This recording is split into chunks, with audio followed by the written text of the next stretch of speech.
Hello, 7th grade focus reading students. Mrs. Jackson here to do a read aloud for you for week 1 of your ComminLit assignment. So if you want to pull up the passage, you can read along with me. This is the one for April 6th through the 10th. This is our first one, and the title is President Obama's National Address to America's School Children. And so we'll start reading this. While I'm reading this, you can follow along in your passage, or you can just listen aloud to the read aloud and enjoy it. And don't forget to annotate, just like we used to do in class at our workstation, one of our workstations. You basically are going to use the annotation tool on ComminLit, and you can drag and highlight any pieces of information that you feel like are important, surprising, shocking, funny, anything you decide to highlight. Feel free to do that while you are reading. And then at the end, there are some comprehension questions that you will do electronically on ComminLit each week. Okay, let's get started. President Obama's National Address to America's School Children. This is from 2009, and of course it's written by former President Barack Obama. President Barack Obama addressed students across America from Wakefield High School to discuss the importance of education. While President Obama discussed the roles of parents, teachers, and the government, he explains the role of students in the education system. As you read, take notes on why President Obama believes education is important in America. You'll notice that each paragraph, not each paragraph, but the first paragraph and every 5 are going to be numbered out to the left of the paragraph. So in increments of 5, the paragraphs are numbered. And that just kind of helps you to follow along. And if you have a comprehension question that says from paragraph 2, then you can easily go back and reread for details and find your answers. Paragraph 1. Hello, everybody. Thank you. Thank you. Thank you, everybody. All right, everybody go ahead and have a seat. How is everyone doing today? How about Tim Spicer? Oh, and notice how Tim Spicer has a blue box with the number 1 next to it. You'll notice that throughout these passages. So what the author did was basically type up definitions or explanations for those words or those people in this case that you might not otherwise know. So when you see those boxes, if you don't know who the person is or you don't know what the word means, click on those. So I'm going to do that for number 1. Number 1 says, the Wakefield High School student who introduced President Obama in this speech. And then when you're done, you can just simply click on the X and go back to reading. I am here with students at Wakefield High School in Arlington, Virginia. And we've got students tuning in from all across America, from kindergarten through 12th grade. And I am just so glad that all could join us today. And I want to thank Wakefield for being such an outstanding host. Give yourselves a big round of applause. I know that for many of you, today is the first day of school. And for those of you in kindergarten or starting middle school or high school, it's your first day in a new school. So it's understandable if you're a little bit nervous. I imagine there are some seniors out there who are feeling pretty good right now, with just 1 more year to go. And no matter what grade you're in, some of you are probably wishing it were still summer and you could have stayed in bed just a little bit longer this morning. I know that feeling. When I was young, my family lived overseas. I lived in Indonesia for a few years. And my mother, she didn't have the money to send me where all the American kids went to school. Because she thought it was important for me to keep up with an American education. Mama, What's updated? Good. I'm recording, okay? Love you. So she decided to teach me extra lessons herself, Monday through Friday. But because she had to go to work, the only time she could do it was at 4:30 in the morning. Now, as you might imagine, I wasn't so happy about getting up that early. And a lot of times, I'd fall asleep right there at the kitchen table. But whenever I'd complain, my mother would just give me one of those looks, and she would say, "This is no picnic either for me either, Buster." Paragraph 5. So I know that some of you are still adjusting to being back at school, but I'm here today because I have something important to discuss with you. I'm here because I want to talk with you about your education and what's expected of all of you in this new school year. Now, I've given a lot of speeches about education, and I've talked about responsibility a lot. I've talked about teachers' responsibility for inspiring students and pushing you to learn. I've talked about your parents' responsibilities for making sure that you stay on track and you get your homework done and you don't spend every waking hour in front of the TV or the Xbox. I've talked a lot about your government's responsibility for setting high standards and supporting teachers and principals and turning around schools that aren't working, where students aren't getting the opportunities that they deserve.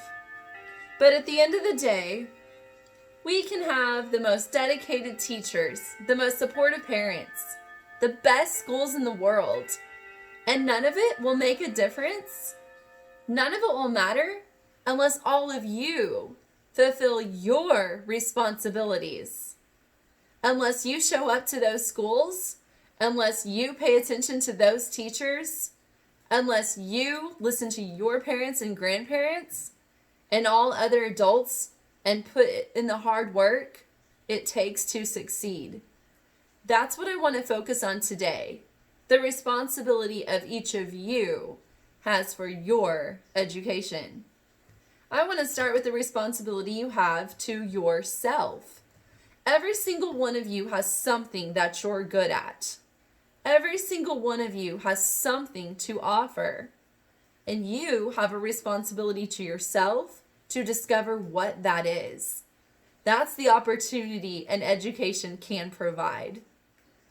Maybe you could be a great writer, maybe even good enough to write a book or articles in a newspaper.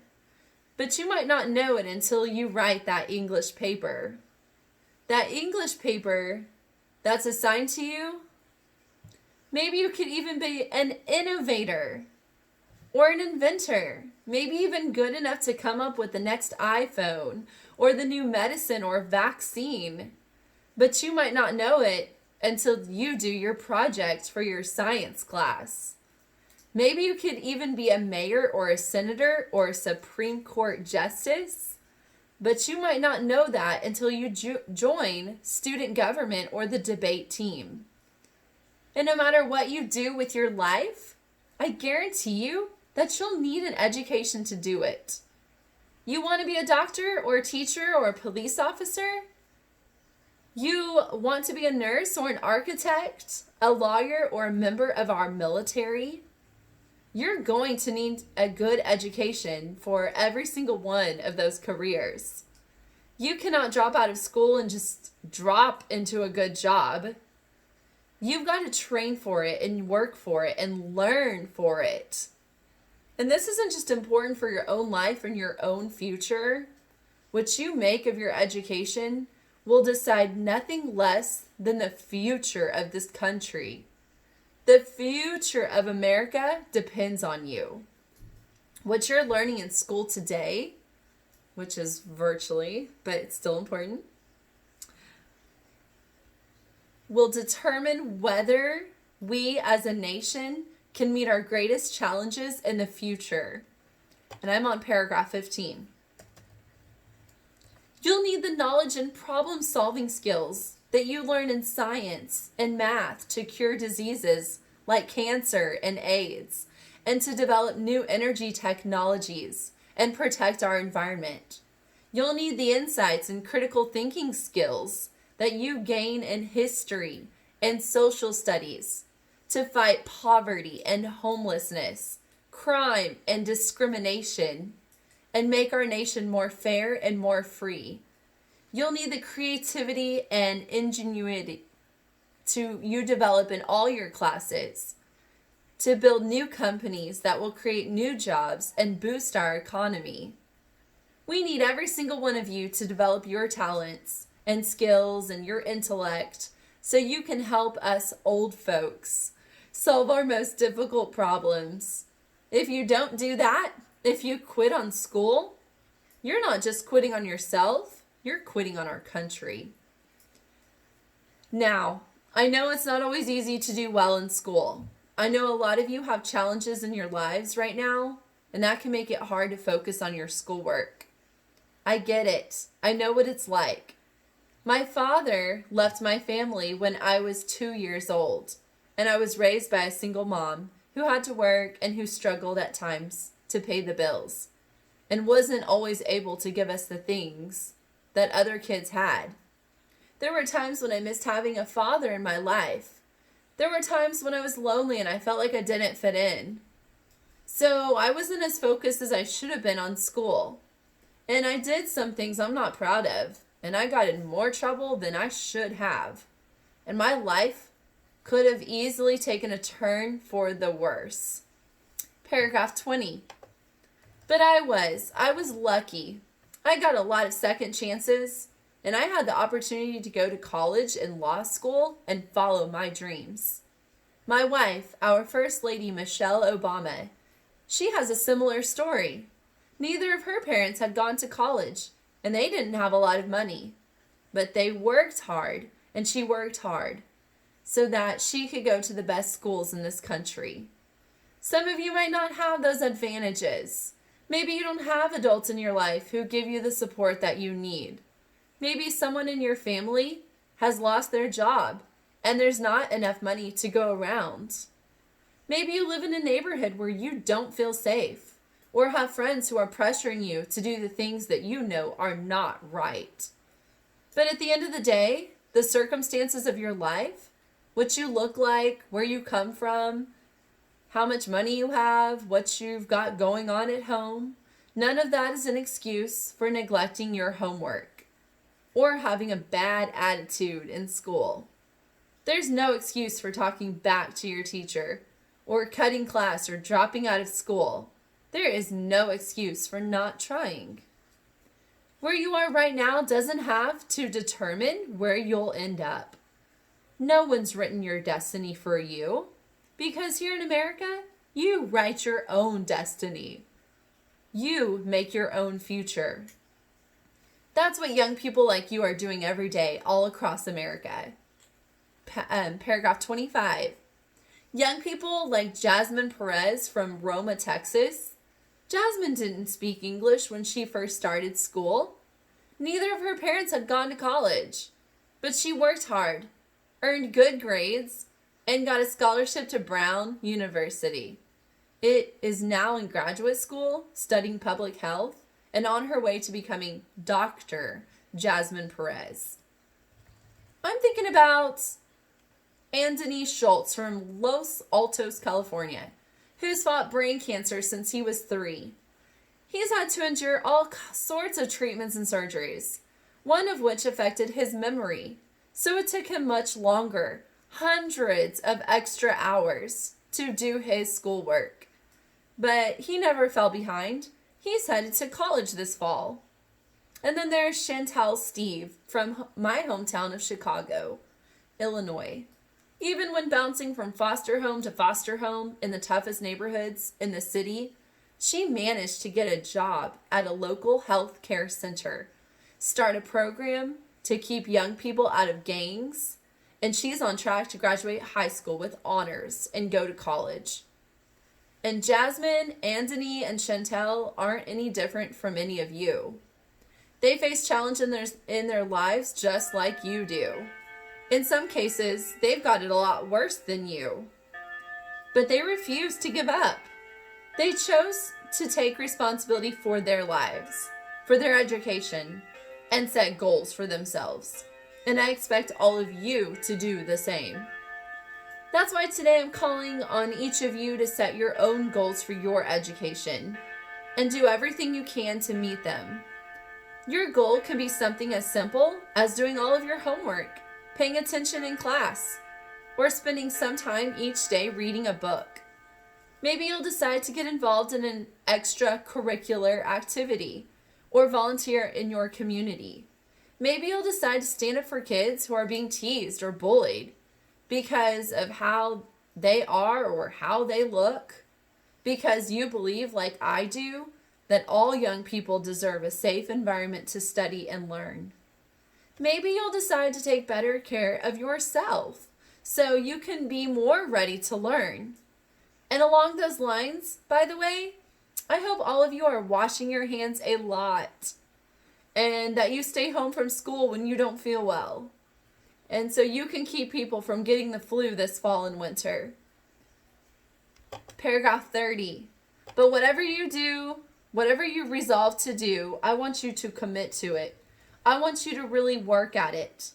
I know that sometimes you get that sense from TV that you can be rich and successful without any hard work, that your ticket to success is through rapping or basketball or being a reality TV star. Chances are you're not going to be any of those things. The truth is, being successful is hard. You won't love every subject that you study. You won't click with every teacher that you have. Not every homework assignment will seem completely relevant to your life right now, right at this minute. And you won't necessarily succeed at everything the first time you try. That's okay. Some of the most successful people in the world are the ones who've had the most failures. J.K. Rowling, who wrote Harry Potter. Her first Harry Potter book was rejected 12 times before it was finally published. Michael Jordan was cut from his high school basketball team. He lost hundreds of games and missed thousands of shots during his career. But he once said, "I have failed over and over and over again in my life. And that's why I succeed." These people succeeded because they understood that you can't let your failures define you. You have to let your failures teach you. You have to let them show you what to do differently the next time. So if you get into trouble, that doesn't mean you're a troublemaker. It means you need to try hard or act right. If you get a bad grade, that doesn't mean you're stupid. It just means you need to spend more time studying. Paragraph 35. No one's born being good at all things. You become good at things through hard work. You're not a varsity athlete the first time you play a new sport.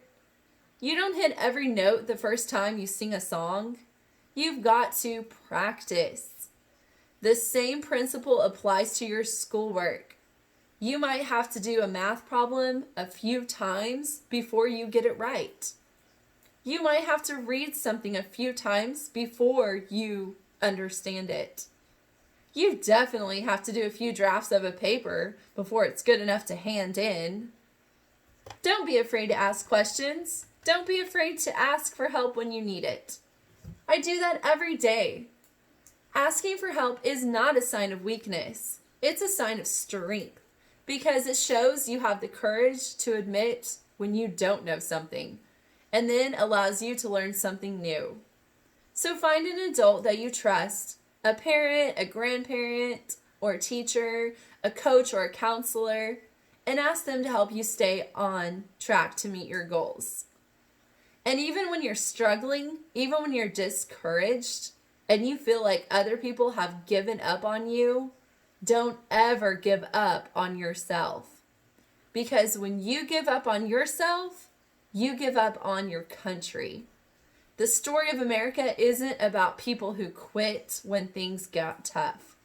It's about people who kept going, who tried harder, who loved their country too much to do anything less than their best. It's the story of students who sat where you sit 250 years ago and went on to wage a revolution. And they founded this nation. Young people Students who sat where you sit 75 years ago, who overcame a depression and won a war, who fought for civil rights and put a man on the moon.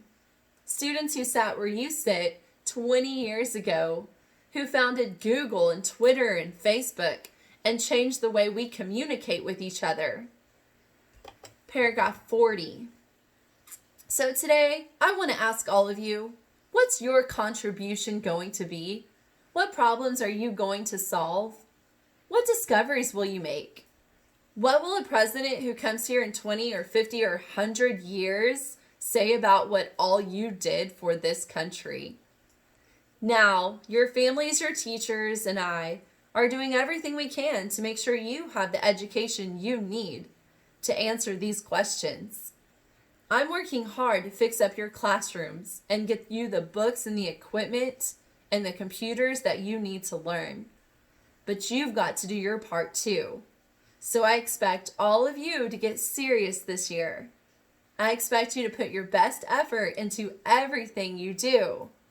I expect great things from each of you. So don't let us down. Don't let your family or your country down. Most of all, don't let yourself down. Make us all proud. Thank you very much, everybody. God bless you. God bless America. Thank you. And that's the end of the passage. I know that was really long, so thanks for hanging in there. And you can go back and re-listen to this, and you can go back to any of those paragraphs and reread them to help you answer your comprehension questions. Don't forget these notes at the very bottom. Also, define any words or people that you may not have already known in the paragraphs. Have a great day. Bye.